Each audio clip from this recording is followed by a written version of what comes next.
وَأَقُولُ قَالَ اللَّهُ جَلَّ جَلَالُهُ وَالْمُصْطَفَى الْهَادِي وَلَا أَتَأَوَّلُ۔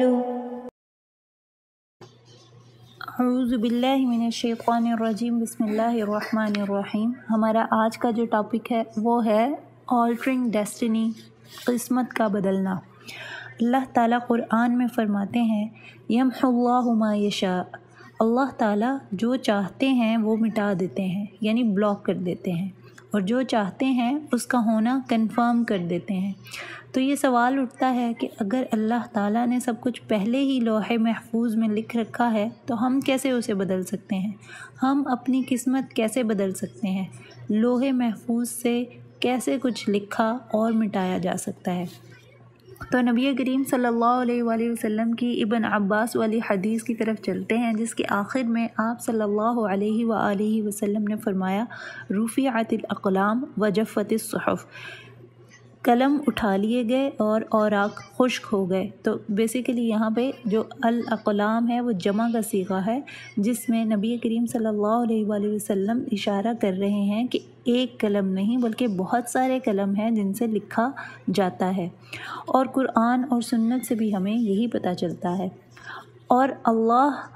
اور نبی صلی اللہ علیہ وآلہ وسلم نے مختلف مواقع پہ ہمیں یہ بتایا ہے۔ فار ایگزامپل،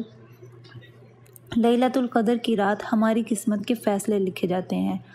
اور لیلۃ القدر کی رات کو اللہ تعالیٰ کے اذن سے نیکسٹ ایئر کی قسمتوں کا احوال لکھا جاتا ہے۔ یہ سب کچھ بہت ہی بلیسڈ وقت میں لکھا جا رہا ہوتا ہے، جب زیادہ تر لوگ اللہ کی عبادت میں مصروف ہوتے ہیں، اور یہ اللہ تعالیٰ کی رحمت ہے۔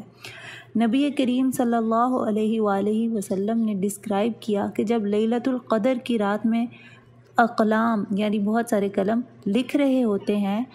رہے تھے تو آپ صلی اللہ علیہ وآلہ وسلم نے پینس کے اسکریبل ہونے کی آواز سنی، یعنی جب پینس پیپر پہ لکھ رہے ہوتے ہیں اس کی آواز سنی، اور جب اوراق پلٹے جا رہے تھے تب بھی آپ نے آواز سنی۔ ابن عباس رضی اللہ تعالیٰ عنہ نے مزید اس کی وضاحت کی ہے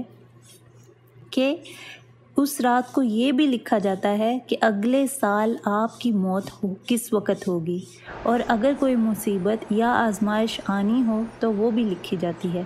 یا اگر آپ کسی شے کے انتظار میں ہوں اور وہ ہونا ہو تو وہ بھی لکھا جاتا ہے۔ ابن عباس مزید یہ بھی کہتے ہیں کہ اگلے سال جن لوگوں نے حج پہ جانا ہوتا ہے ان کے نام بھی لیلۃ القدر کی رات میں لکھے جاتے ہیں۔ مجاہد جو کہ ایک گریٹ اسکالر ہیں اور جو ابن عباس رضی اللہ تعالیٰ عنہ کے اسٹوڈنٹ بھی ہیں، ان کے بارے میں مشہور ہے کہ رمضان کی آخری 10 راتوں میں وہ اگلے سال کے حج کی دعا مانگا کرتے تھے۔ تو ہمیں اس سے یہ بھی پتہ چلتا ہے کہ لیلۃ القدر کی رات میں یہ مقبول حج کی جو دعا مانگنا ہے یہ بہترین وقت ہے۔ نبی کریم صلی اللہ علیہ وآلہ وسلم نے ہمیں یہ بھی بتایا ہے کہ جب ہم اپنی ماں کے پیٹ میں ہوتے ہیں تب فرشتے آتے ہیں تاکہ وہ ہمارا لائف سپین لکھ سکیں، ہمارا ڈیٹ آف دا ڈیتھ لکھ سکیں، آپ کا اس دنیا میں کتنا رزق ہونا ہے وہ لکھ سکیں، اور آخر میں لکھا جاتا ہے کہ جو انسان نے پیدا ہونا ہے وہ ایک ہیپی پرسن ہوگا یا وہ ایک ان ہیپی پرسن ہوگا، اور وہ بھی آخرت میں، یعنی آخرت میں جو یہ انسان جس نے ابھی پیدا ہونا ہے اس کا انجام آخرت میں ایز اے ہیپی پرسن کے طور پر ہوگا یا as a in happy person کے طور پر ہوگا۔ تو سبحان اللہ، ہمارے پیدا ہونے سے پہلے ہی ہماری آخرت کا جو احوال ہے وہ بھی لکھا جا چکا ہوتا ہے۔ پھر ایک اور موقع پر اللہ تعالیٰ ہمیں بتاتے ہیں کہ ہر دن اللہ تعالیٰ لکھتے ہیں ہمارے بارے میں۔ تو پھر ان سب باتوں میں دعا کا کیا اثر ہے؟ اگر سب کچھ پہلے ہی لکھا جا چکا ہے تو پھر دعا کا کیا مقام ہے؟ نبی کریم صلی اللہ علیہ وآلہ وسلم نے فرمایا کہ سب کچھ دعا سے بدل سکتا ہے، وہ خاص چیز جو نہیں بدل سکتی وہ ہے لوح محفوظ، کیونکہ لوح محفوظ میں جب کچھ لکھا جا رہا تھا تو تب یہ بھی لکھا جا رہا تھا کہ اگر آپ دعا کرو گے تو اس کا کیا نتیجہ ہوگا، اور اگر آپ دعا نہ کرو گے تو کیا ہوگا. یعنی ہر جو آپشن ہے اس کو آلریڈی کنسیڈر کیا جا چکا ہوتا ہے آپ کی قسمت کے بارے میں. تو جو فرشتوں کے ریکارڈز ہیں جن میں وہ لکھ رہے ہیں وہ یہ انڈیکیٹ نہیں کرتے کہ دعا سے کیا بدل سکتا ہے، مگر لوح محفوظ میں وہ یہ لکھا ہوا ہوتا ہے کہ دعا سے اگر یہ بندہ دعا نہیں کرے گا تو یہ ہوگا، اور اگر یہ دعا کرے گا تو یہ چیز بدل سکتی ہے. اس کا مطلب یہ ہے کہ فرشتوں کے ریکارڈ میں آپ کی ڈیٹ آف ڈیتھ ہو سکتا ہے اپریل 2021 لکھی ہو، لیکن پھر آپ نیکی کے کام کرتے ہیں اور اللہ دیکھتا ہے کہ آپ اچھے اعمال کر رہے ہیں تو فرشتوں کے ریکارڈز بدل دیے جاتے ہیں. مگر لوح محفوظ میں ہمیشہ سے آپ کی پریویس ڈیٹ آف ڈیتھ بھی لکھی ہوتی ہے اور نیو ڈیٹ آف ڈیتھ بھی لکھی ہوئی ہوتی ہے. تو لوح محفوظ ایک پرفیکٹ ٹیبلٹ ہے، اور اللہ تعالیٰ نے آلریڈی کنسیڈر کیا ہوا ہے کہ کیا ہوگا اگر آپ دعا کریں گے اور کیا نہیں ہوگا اگر آپ دعا نہیں کریں گے، اور دعا سے کچھ بھی بدل سکتا ہے. عمر رضی اللہ تعالیٰ عنہ یہ دعا مانگا کرتے تھے کہ اے اللہ، اگر آپ نے مجھے خوش قسمت لوگوں میں لکھ رکھا ہے تو اسے کنفرم کر دیں، اسے افرم کر دیں، اور اگر آپ نے مجھے ناکام لوگوں میں لکھا ہوا ہے تو اسے بدل دیں.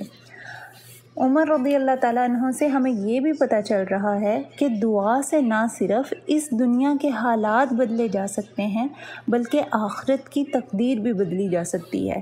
عمر رضی اللہ تعالیٰ عنہ کہتے ہیں کہ میں اس بات میں نہیں الجھتا کہ میری دعا قبول ہوگی یا نہیں، میں بس اس بات پہ شکر ادا کرتا ہوں کہ اللہ تعالیٰ نے مجھے دعا مانگنے کی توفیق دی، کیونکہ مجھے اس بات پہ اطمینان ہے کہ اس نے مجھے دعا کی توفیق دی ہے تو اس کا بدلہ کچھ نہ کچھ لکھ رکھا ہے جو میرے حق میں بہتر ہے.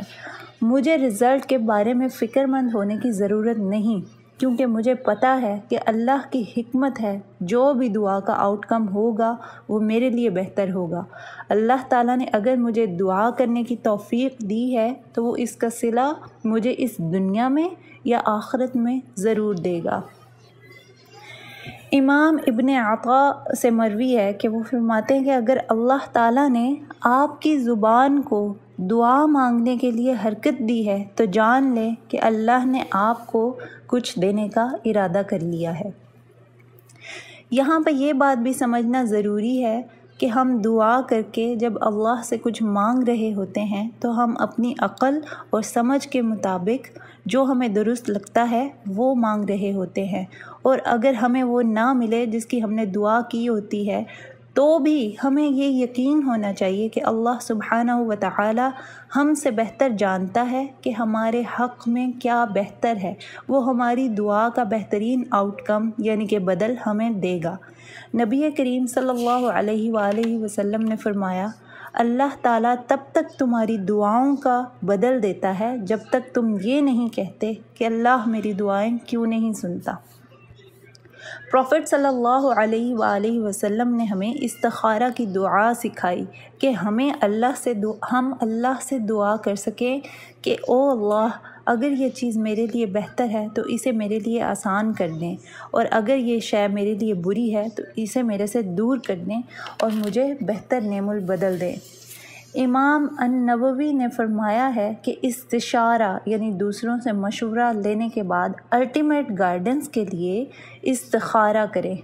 اللہ کو پتہ ہے کہ کس طرح آپ کی دعا کو قبول کرنا ہے اور کس طرح آپ کی قدر کو بدلنا ہے. اللہ تعالیٰ ہمیشہ جو بھی پلان کرتے ہیں وہ ایمان والوں کی فیور میں ہوتا ہے، لیکن اللہ loves to hear our voice، اس لیے اللہ چاہتا ہے کہ ہم اسے پکاریں، اور ہم اللہ تعالیٰ سے دعا کرتے ہیں کہ اے اللہ، جو شے ہماری فیور میں ہے اسے ہمارے لیے کنفرم کر دیں، اور جو شے ہمارے حق میں نہیں ہے اسے ہم سے دور کر دیں. آمین یا رب العالمین.